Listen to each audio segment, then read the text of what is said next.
एक भूत जो इंसान का रूप लेकर किसी की जिंदगी में उतर आया और बना बैठा उसका पति। आखिर सच कौन है और छल कौन? चलिए शुरू करते हैं ये रहस्यमयी कहानी। एक मायावती सेठ था। उसके इकलौते बेटे की बारात धूमधाम से ब्याह करके वापस आ रही थी।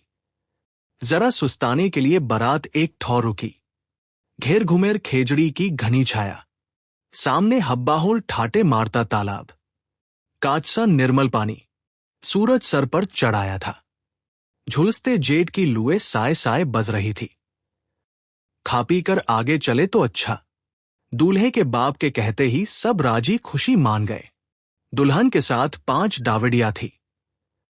वे सब खेजड़ी की छाया में जाजम बिछाकर बैठ गई। पास ही एक बड़ा बबूल था, पीले फूलों से अटा हुआ, चांदी के उन्मान धवल हिलारिया। बाकी बरातियों ने बबूल की छाया पर कब्जा किया। कुछ देर बिसाई करने के बाद खाने पीने का सराजाम होने लगा। दुल्हन बरातियों की ओर पीट करके घूंघट उघाड़कर बैठ गई। ऊपर देखा, सांगरिया ही सांगरिया, पतली हरी चेर। देखते ही पुतलियां ठंडी हो गई। संजोग की बात कि उस खेजड़ी पर एक भूत रहता था। इत्र फुलिल से महकता दुल्हन का चेहरा देखकर उसकी आंखें चुंधिया गई। क्या लुगाई का ऐसा रूप और यौवन होता है? गुलाब के फूलों की कोमलता, सौरभ और रसकस ही जैसे सांचे ढला हो। देखकर भी भरोसा नहीं होता। बादलों का ठिया छोड़कर बिजली तो नहीं उतर आई। इन मिरगनैनों की तो था ही नहीं। जैसे समूची कुदरत का रूप उसकी देह में समा गया हो। हजारों लुगाइयों का रूप देखा, पर इसकी तो रंगत ही न्यारी। खेजड़ी की छाया भी दिप-दिप करने लगी। भूत की जून धन्य हो गई। दुल्हन को लगने का विचार किया तो भूत को फिर चेत हुआ, इससे तो ये कष्ट पाएगी। ऐसे रूप को तकलीफ कैसे पहुंचाए? भूत गतागम में पड़ गया। ये तो अभी चली जाएगी। खैर, न लगते बनता है न छोड़े बनता है। इधर कुआ उधर खाई, ऐसी दशा तो कभी नहीं हुई। तो क्या दूल्हे को लग जाऊं? पर तब भी दुल्हन को दुख होगा। इस रूप को दुख हुआ तो न बादल बरसेंगे, न बिजलियां चमकेंगी, न सूरज उगेगा, न चांद। सारी कुदरत उलट पुलट हो जाएगी। भूत को ऐसी दया माया तो कभी नहीं आई। इस रूप को दुख देने से तो खुद दुख उठाना अच्छा है। ऐसा दुख भी कहाँ नसीब होता है। इस दुख परस से भूत की जून सफल हो जाएगी। वहां कितनी देर रुकते? आखिर तो चलना ही था। दुल्हन पांवों पर खड़ी होकर आगे बढ़ी तो भूत की आंखों के आगे अंधेरा छा गया। रात को स्पष्ट देखने वाली आंखें जवाब कैसे दे गई? आकाश के बीच चमकते सूरज पर कालस कसपुत गया। रुंझुन चलती दुल्हन दूल्हे की बहल पर चढ़ी। ये दूल्हा कितना सभागिया है, कितना सुखी है। भूत के रोम रोम में सूले खुबने लगी। हिये में भट्टी दहक उठी। बिच्छुओं की जलन के मारे न जिया जाता है न मरा जाता है। जीते जी ये जलन कैसे सहे, और मरने के बाद ये जलन भी कहा। ऐसी उहापों में तो कभी नहीं फंसा। बहल के अधीट होते ही वह बेचैत हो गया, और उधर बहल में बैठे दूल्हे की उलझन भी कम न थी। 2 घड़ी हो गई सर खपाते, पर ब्याह के खर्च का हिसाब नहीं मिल रहा। भाईजी गुस्सा होंगे। खर्च भी कुछ बेसी हो गया। ऐसी भूल चूक से वे बहुत नाराज होते हैं। हिसाब और बिनज का सुख ही असली सुख है, बाकी सब पंपाल। खुद भगवान भी पक्का हिसाबी है। एक एक की सांस का पूरा हिसाब रखता है। बरसात की बूंद बूंद का, हवा के रेशे रेशे का और धरती के कणकण का उसके पास सही पोता है। कुदरत के हिसाब में भी भूल नहीं चल सकती, तब बनिए की बही में भूल कैसे खप सकती है। माथे में बल डाले दूल्हा आंकड़ों का जोड़ तोड़ बिठा रहा था। दुल्हन ने बहल का पर्दा उघाड़कर बाहर देखा। चिलकती तीखी धूप, हरियल केरों पर कसुंबल ढालू दिप दिप कर रहे थे। कित्ते सुहाने, कित्ते मोहक। मुस्कराते ढालू ढालू में दुल्हन की जोत पिरो गई। दूल्हे की बाह पकड़कर अबूझ बच्चे की नाई बोली, बही से नजर तो हटाकर जरा बाहर तो देखो। कित्ते सुंदर ढालू हैं। नीचे उतरकर 2 एक धोबे ढालू ला दो। ऐसी चिलचिलाती धूप में भी ये फीके नहीं पड़े। ज्यों धूप पड़ती है ज्यादा लाल होते हैं। दूल्हा आदमियों जैसा आदमी था, न सुंदर न भौंडा। भरी जवानी में ही ब्याह हुआ था, पर ब्याह की कोई खास खुशी नहीं थी। 5 बरस नहीं होता तब भी चल जाता, और हो गया तो बहुत अच्छा। कभी न कभी तो होना ही था। बड़ा काम निपटा। नवलखे हार पर हाथ फिराते हुए बोला, झालू तो गवार खाते हैं। तुम्हें इसकी चाह कैसे हुई? खाने की इच्छा हो तो रखी में से खारक खोपरे निकालूं, जी भरकर खाओ। दुल्हन भी निरी गवार निकली। हट करते हुए बोली, नहीं, मुझे थोड़े ढालू ला दो। आपका बहुत गुण मानूंगी। आप तकलीफ न उठाना चाहें तो मुझे आज्ञा दें, मैं ले आती हूं। दूल्हा अपनी बात पर अड़ा रहा। इन कांटों से कौन उलझे? जंगली ही ढालू तोड़ते हैं और जंगली ही खाते हैं। मखाने खाओ, पतासे खाओ, इच्छा हो तो मिश्री अरोगो। गुट्टे ढालुओं की घर पर बात ही मत करना, लोग हंसेंगे। हंसे तो हंसे, यह कहकर दुल्हन बहल से कूद पड़ी। तितली की तरह केरकेर पर उड़ती रही। कुछ ही देर में पल्लू में लाल चुट ढालू लेकर वापस आई। बुक्ती के पानी से ढालू धोए। ठंडे किए होठों और दालुओं का रंग एक जैसा, पर दूल्हे को न दालुओं का रंग भाया न होठों का। वो अपने हिसाब में उतना रहा। दुल्हन ने बहुत निहोरे किए, पर उसने ढालुओं को छुआ तक नहीं। आपकी मर्जी, अपनी अपनी पसंद है। इन ढालुओं के बदले अपना नवलाख हार केर में टांग दूं तब भी कम है। ढालू खाती दुल्हन के चेहरे को ताकते हुए दूल्हा कहने लगा, ऐसी फूहड़ बात फिर मत करना। भाईजी बहुत गुस्सा होंगे।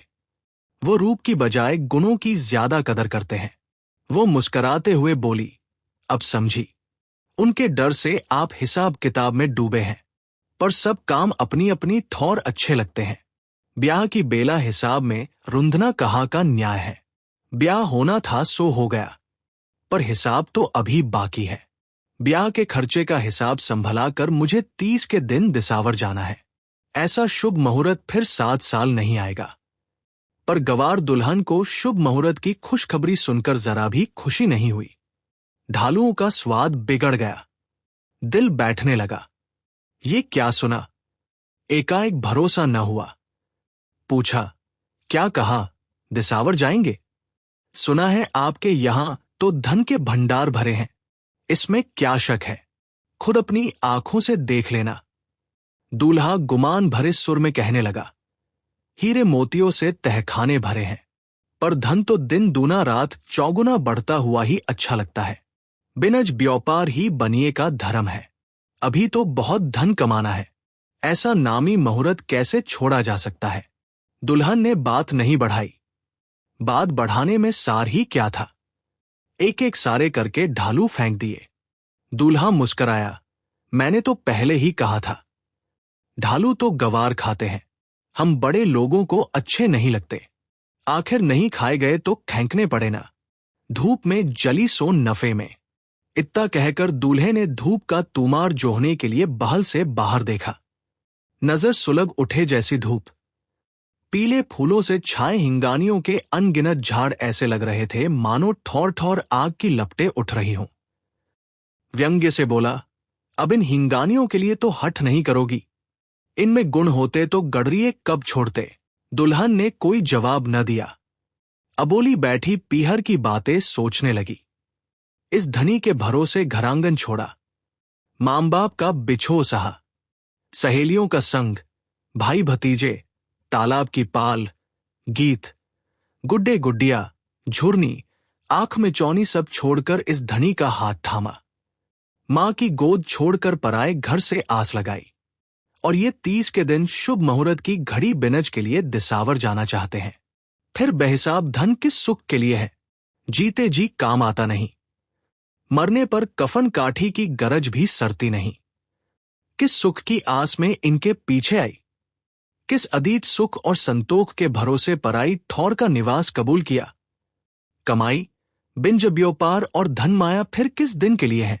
इस असली सुख के बदले 3 लोक का राज मिले तब भी किस काम का? दुनिया की समूची धन संपत्ति देकर भी बीता हुआ पल लौटाया नहीं जा सकता। आदमी पैसे के लिए है या पैसा आदमी के लिए, बस यही हिसाब समझना है। इसके बाद कौन सा हिसाब बाकी रह जाता है? कंचन बड़ा की काया, सांस बड़ी की माया। इसके जवाब में ही मानुष के तमाम जवाब समाये हुए हैं। दूल्हा अपने हिसाब में फंसा था, दुल्हन अपने ख्यालों में डूबी थी और बैल अपनी चाल में मगन थे। जो चलेगा वो मुकाम पर पहुंचेगा ही। आखिर सेठ की हवेली के आगे बारात रुकी। गाजे बाजे ढोल मंकों के साथ दुल्हन को बधाकर अंदर लिया। जिसने भी देखा देखता रह गया। नजर उतारी, रूप हो तो ऐसा, रंग हो तो ऐसा।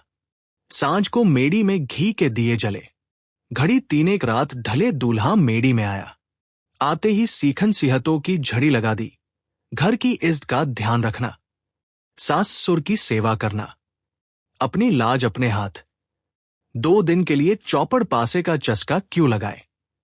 2 दिन की अंगरलियां 5 बरस दुख देंगी। बरस बीतते क्या देर लगती है, देखते देखते 5 बरस निकल जाएंगे। फिर कैसी कमी? यही मेड़ी, यही दिए, यही रातें और यही सेज। वो बिल्कुल चिंता न करे, पलक झपकते 5 बरस बीत जाएंगे। सीख की अनमोल बातें दुल्हन चुपचाप सुनती रही। कुछ कहना या करना तो उसके बस में था नहीं।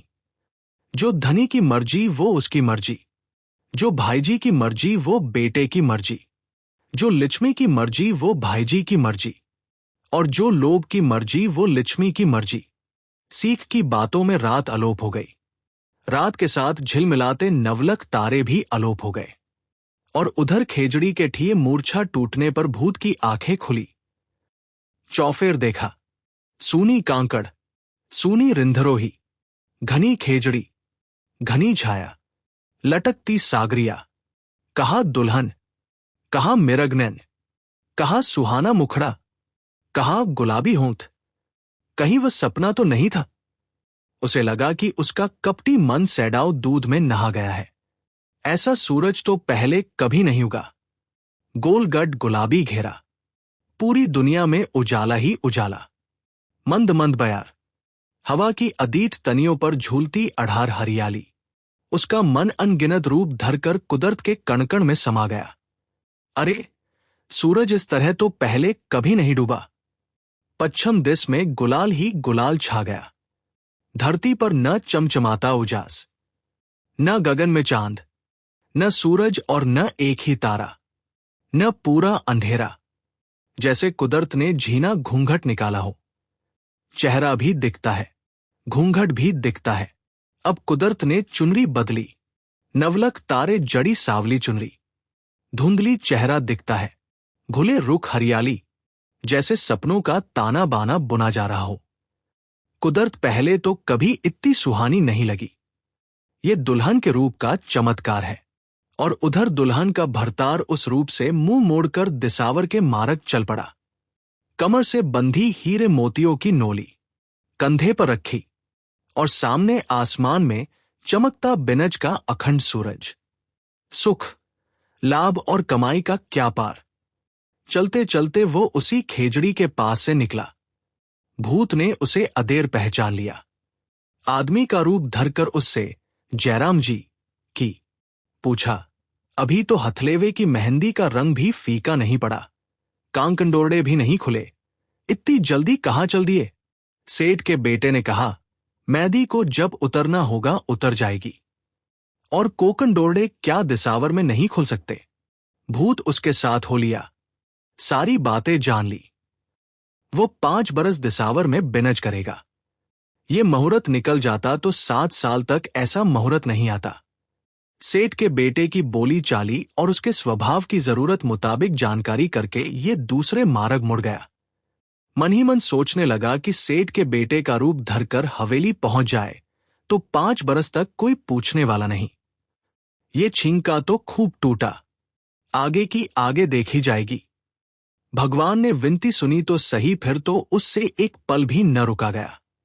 हूबहू सेठ के बेटे का रूप धरकर गांव की ओर चल पड़ा। मन में न खुशी का पार था न आनंद का। 2-3 घड़ी दिन बाकी था, तब भी अच्छा खासा अंधेरा हो गया। काली पीली उत्तरादी आंधी के गोट पर गोट घुमड़ते दिखे। आंधी तरतर ऊंची उठती गई, तरतर अंधेरा बना होता गया। सूरज के रहते अंधेरा, हाथ को हाथ नहीं सूझ रहा था। कुदरत को भी कैसे कैसे सपने आते हैं। कुदरत के इस सपने के बिना धरती पर बिछी पाव तले की धूल को सूरज ढकने का मौका कब मिलता। धरती पर पसरी रेत आसमान में पहुंच गई। हवा खेंखे बजने लगी। पहाड़ के पहाड़ उथल दे ऐसी आंधी। थोथी अकड़ वाले जंगी रूख चरण चरण टूटने उखड़ने लगे। नमने वाली लोचदार झाड़ियां कभी इधर झुकती कभी उधर, पर उनका कुछ नहीं बिगड़ा। पावों तले रौंदी जाने वाली घास का तो बाल भी बाका नहीं हुआ। खेम कुशल पूछती, दुलारती, सहलाती आंधी ऊपर से निकल गई। सारी वनराय जैसे पालने में झूलने लगी। पत्ते पत्ते और कोम्पल कोम्पल की सार संभाल हो गई। बड़े पक्षियों के झपीड़ उड़ने लगे। छोटे पंछी डालियों से चिपक कर बैठ गए। उड़ना दूभर हो गया। समूचे आसमान पर आंधी का राज थरक गया। चारों मेर सूंसू, खेंखे। सूरज के तपतेज को धरती की धूल निगल गई। अजब है आंधी का ये नाच। अजब है रेत की ये घूमर। समूची कुदरत इस तांडव से ढक गई। सारा विरमांड एकमेक हो गया। न आसमान दिख रहा है, न सूरज, न पहाड़, न वनराय और न धरती। निराकार अगोचर कुदरत की इस नाकुच उबासी के आगे न मानुष के ज्ञान की कोई हस्ती है, न उसके आपे की औकात, न उसके गुमान का कोई जोर, न उसकी खटपट की कोई बिसात। कुदरत की कावड़ का दूसरा चित्राम हौले हौले फिर उजाला होने लगा। हाथ को हाथ सूझने लगा। तरतर उजाले का आपा पसरने लगा। हौले हौले कुदरत की छवि साफ दिखने लगी। पहाड़ की ठौर पहाड़ सोने के पात जैसा गोल गोल सूरज, रुख की ठौर रुख, झाड़ियों की ठौर झाड़ियां, हवा की ठौर हवा। ये कैसी माया कि सहसा तड़तड़ तड़ बड़ी बड़ी बूंदें बरसने लगी। बूंद से बूंद टकराने लगी। परनालों में अब बरसने लगा। कुदरत स्नान कर रही है। उसका रोया रोया धुल गया। नाले खाले बहने लगे। जलथल एक हो गया। जलबम भी जलबम नहाती कुदरत को निहार कर सूरज का उजाला सार्थक हुआ।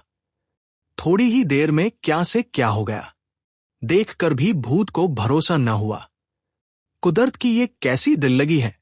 ये क्या हुआ, कैसे हुआ। कहीं उसके मन की आंधी ही तो बाहर प्रकट नहीं हुई। कुदरत का यह कौतुक उसके मन में ही दुबका हुआ तो नहीं था। इस भरम की झोंक में वो तेज तेज चलने लगा। सीधे हवेली न जाकर पहले वो पेढ़ी पर गया। हिसाब करते सेठ ने बेटे को देखा, तब भी एकाएक मन नहीं माना। दिसावर गया बेटा वापस आया तो आया ही कैसे। पहले तो कभी उसका कहा नहीं टाला। ब्याह के बाद आदमी किसी काम का नहीं रहता। जल्दी ब्याह रचाकर राम जाने सेठानी ने किस जन्म का बदला लिया है। हो चुकी कमाई, या तो बिनज की हाजरी बजा लो या लुगाई की। बाप के होठों तक आई बात वह बिना कहे ही समझ गया। हाथ जोड़कर बोला, पहले मेरी बात सुन ले। बिनज की सलाह सूद करने के लिए ही वापस आया हूं। आपका हुक्म नहीं होगा तो घर गए बिना ही लीद जाऊंगा। मार्ग में समाधि लगाए एक महात्मा के दर्शन हुए। पूरे शरीर पर दीमक जमी हुई थी। मैंने सुथराई से माटी हटाई। कुएं से पानी सींचकर स्नान कराया, पानी पिलाया, खाना खिलाया। मेरी सेवा से प्रसन्न होकर महात्मा ने वरदान दिया कि मुझे रोज तड़के पलंग से उतरते ही 5 मोहरें मिलेंगी। दिसावर में ये वरदान नहीं फलेगा। अब फरमाए आपका क्या हुक्म है।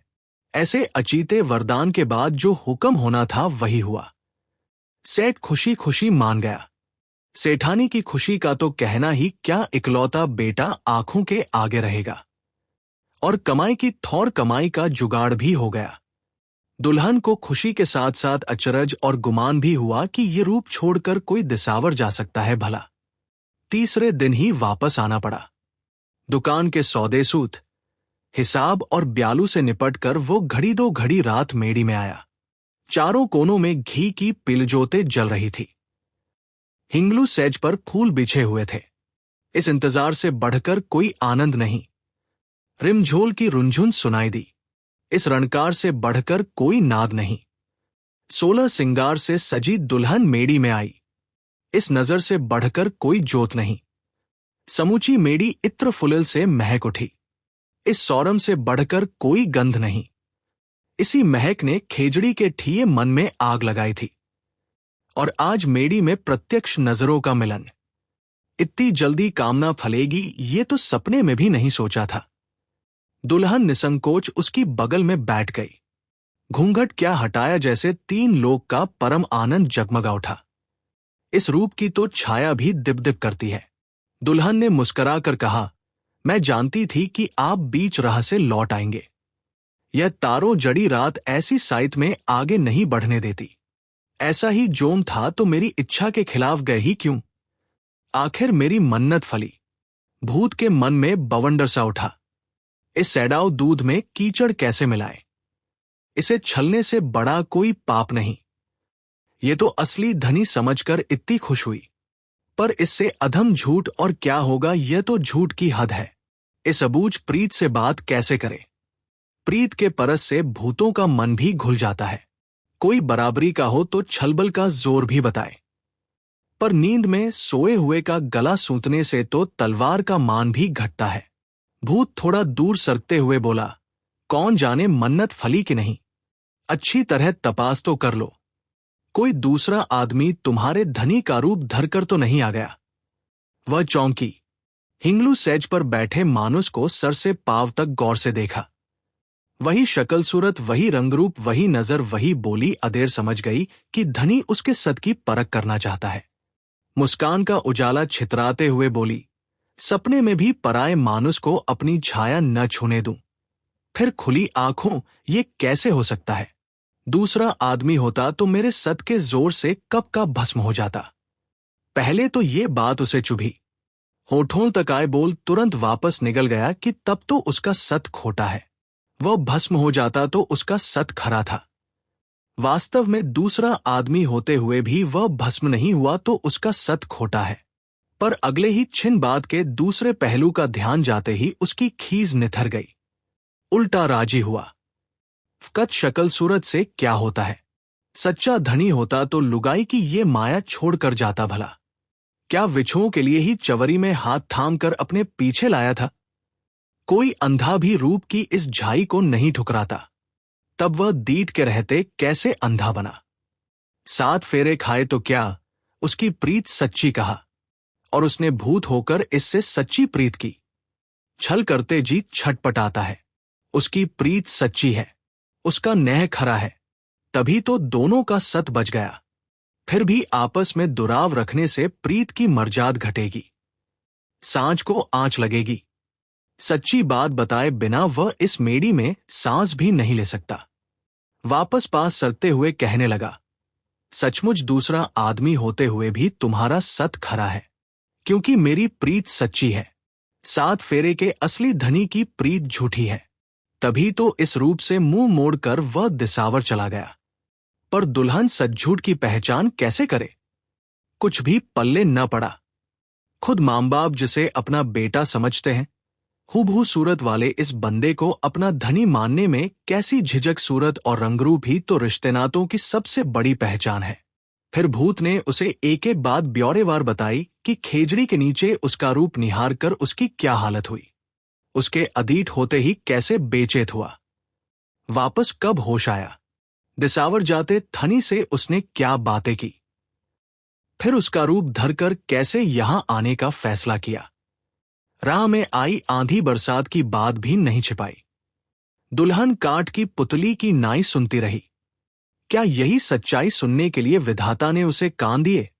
उसकी कलाई सहलाते हुए वह आगे कहने लगा, मां बाप को तो नितह में 5 मोहरों के साथ पेढ़ी के लाभ की दरकार है। असलियत से उन्हें कोई वास्ता नहीं। पर तुमसे सच बात छिपाता तो प्रीत के चेहरे पर कालिक पुत जाति में भेद नहीं बताता तो तुम्हें 5 बरस तक सपने में भी सच्चाई का पता न चलता। तुम तो असली धनी समझकर ही घरवास करती। पर मेरा मन न माना। मैं अपने मन से सच्चाई कैसे छिपाता? इससे पहले बहुत सी लुगाइयों को लगा।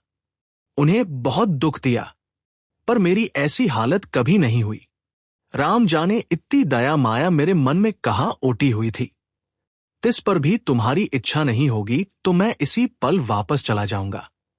जीते जी इस ओर मुंह भी नहीं करूंगा। तुम्हें पीड़ा पहुंचाकर मुझे प्रीत का आनंद नहीं चाहिए। तब भी आखिरी सांस तक तुम्हारा एहसान मानूंगा। तुम्हारे कारण मेरे हिवड़े का विष इमृत में बदल गया। नारी के रूप और पुरुष के प्रेम की यही तो सच्ची मर्यादा है। रूप की पुतली के होंठ खुले, समझ नहीं पड़ता कि ये भेद छुपा रहता तो अच्छा था या प्रकट हो गया तो अच्छा हुआ। कभी पहली बात ठीक लगती है तो कभी दूसरी। दुल्हन की आंखों में आंखें पिरोकर भूत कहने लगा, बाज औरत जच्चा की पीड़ा क्या जाने। इस पीड़ा में ही कुख का आनंद छिपा हुआ है। सांझ और कूक के प्रसव की पीड़ा एक सरीखी होती है। इस सांझ को छिपाने में न तो पीड़ा थी न आनंद। वह तो फकत सांझ का भ्रम होता, आनंद का स्वांग होता। मैं कई लुगाइयों को लगा तब कहीं असलियत को जान पाया। मैं कई ऐसी सती साध्वियों को जानता हूं जो अंगरलियों की बेला घनी के चेहरे में अपने वार का चेहरा खोजती है। यूं कहने को तो वे पराये मर्द की छाया भी नहीं छूती, पर धनी के बहाने दूसरे पुरुष के ध्यान में कितना सत है, इसकी असलियत जितनी मैं जानता हूं उतनी माता भी नहीं जानती। सती सावित्रियों के चरित्र का दिखावा मैंने बहुत देखा है। डर तो बस लोकलाज का होता है। किसी को पता न चले तो स्वयं भगवान भी पाप करने से न चूके। अब जो तुम्हारी मर्जी हो बता दो। मैंने तो भूत होकर भी कुछ नहीं छुपाया। ऐसी पहेली कभी किसी औरत को सुलझानी नहीं पड़ी होगी।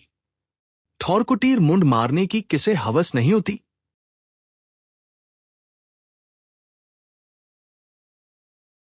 पराई औरत और पराये आदमी के लिए किसका जी नहीं ललचाता, पर लौकिक के डर से ढक्कन हटाए नहीं बनता। ढक्कन के भीतर जो पकता है वो तो पकता ही है। सोच विचार कर ऐसी बातों का जवाब देना कितना मुश्किल है। वो इस तरह गुमधाम बैठी रही मानो बोलना बिसर गई हो। दुल्हन की समझ में अचीता सोता खूटा। सोचने लगी, उसके जन्म पर थाल की ठौर सूप बजा। घरवालों को कोई खास खुशी नहीं हुई। बेटा होता तो अच्छा था। मां बाप की नजर में घुरा बढ़ते देर लगे तो बेटी बड़ी होते देर लगे। 10वां बरस उतरते न उतरते मां बाप उसे हाथ पीले करके पराए घर पहुंचाने की चिंता करने लगे। न आंगन में समाती थी, न आसमान में छाछ और लाच मांगने में कैसा संकोच। रिश्ते पर रिश्ते आने लगे। उसके रूप की ख्याति चौफेर हवा में घुली हुई थी। 16 बरस बिताने दूभर हो गए। मां की कूख में समा गई पर घरांगन में न समाई। तभी इस हवेली से नारियल आया। उसके बड़भाग जो मां बाप ने सावा कबूल कर लिया। कोई दूसरी घरग्वाड़ी होती तब भी उसे तो जाना ही था। धनी बिनज और लेखे जोखे में ही मगन है। उसकी नजर में हाड़ी के पैंदे और लुगाई के चेहरे में कोई फर्क नहीं। दरकता यौवन और दरकती माटी दोनों एक सरीखी। न बहल में लुगाई के मन की बात समझा, न मेड़ी में। मेड़ी और सेज सूनी छोड़कर बिनज के लिए चला गया। एक बार मुड़कर भी न देखा, और आज भूत की प्रीत का उजाला हुआ तो सूरज भी फीका पड़ गया। हथलेवे का ब्याहता जबरन चला गया तब भी उसका बस न चला। भूत की प्रीत के आगे भी उसका बस कहाँ चला। जाने वाले को रोक न सकी तो मेड़ी में आए को कैसे रोके। यह प्रीत की बात करता है तो कानों में तेल कैसे डाले। धनी होकर यूं मझधार में छोड़ गया, भूत होकर यूं प्रीत दर्शाई। कैसे बरजे, क्यों बरजे। सपनों पर कोई बस चले तो ऐसी प्रीत पर बस चले। वो सुधबुध बिसरा कर उसकी गोद में लुढ़क गई।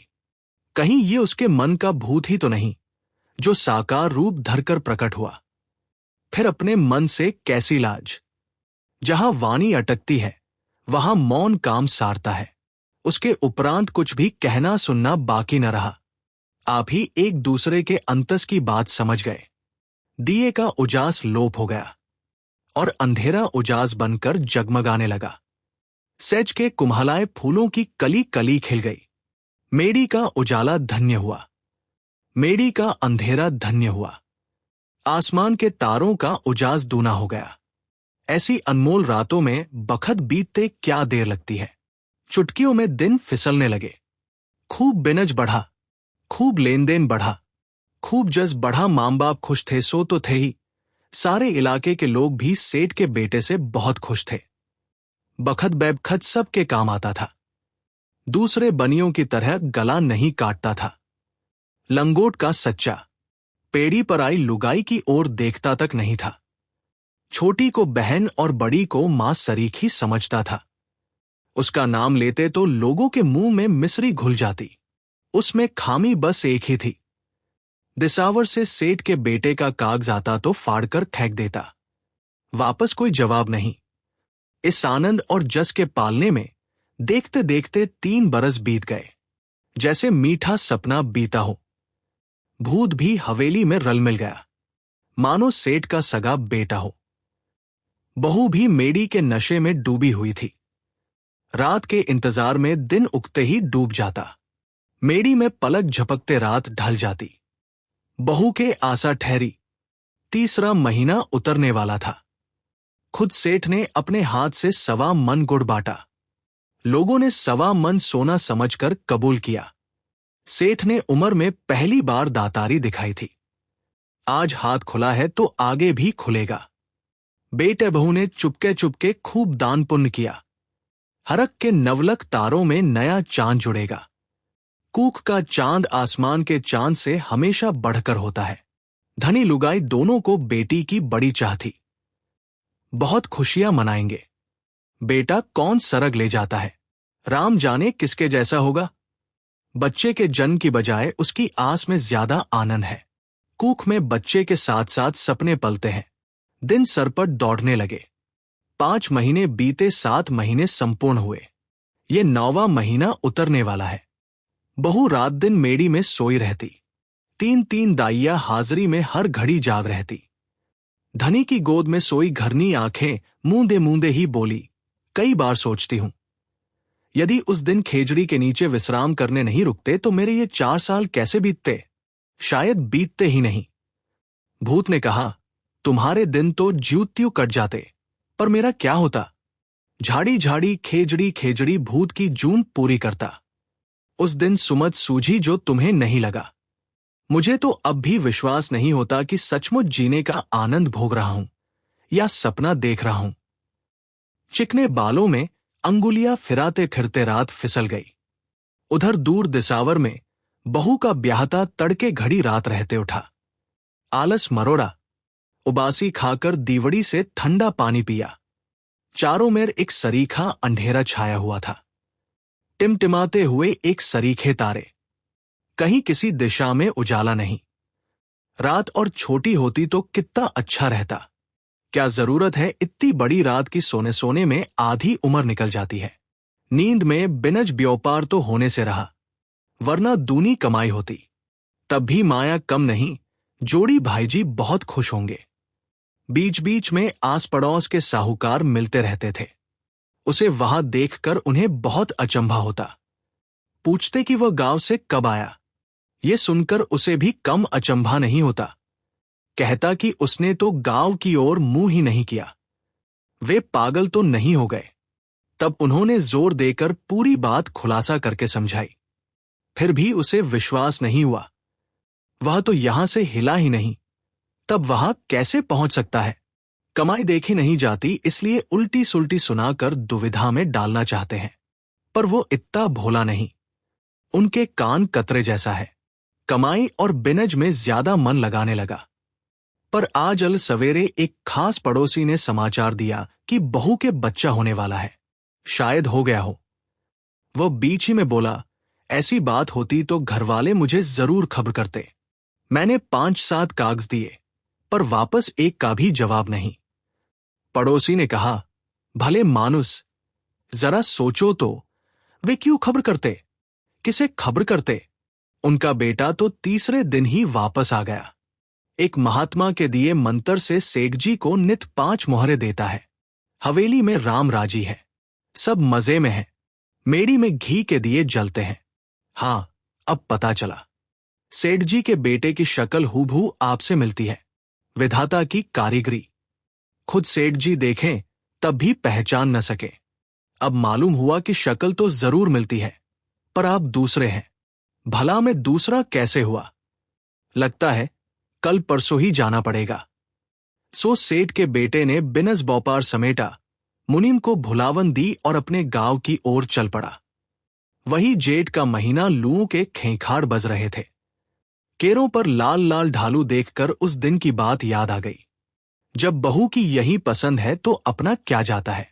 न हींग लगे न फिटकड़ी। पके हुए ढालू तोड़कर गम में बांध लिए। वो हवेली पहुंचा। उस बखत वहां लुगाइयों का मेला लगा हुआ था। सेठ सेठानी घबराए हुए मन्नत पर मन्नत बोल रहे थे। भूतवाला धनी मेड़ी के बाहर खड़ा था। चेहरे पर हवाइयां उड़ी हुई थी। बहू सौरी में टसक रही थी। बच्चा अटक गया था। दाइयों अपने हुनर में लगी थी। ये थी इस कहानी का पहला भाग। दूसरा भाग हम बहुत जल्द लेकर आएंगे। तब तक हमारे साथ जुड़े रहें, क्योंकि आगे की कहानी और भी ज्यादा रोमांचक होने वाली है।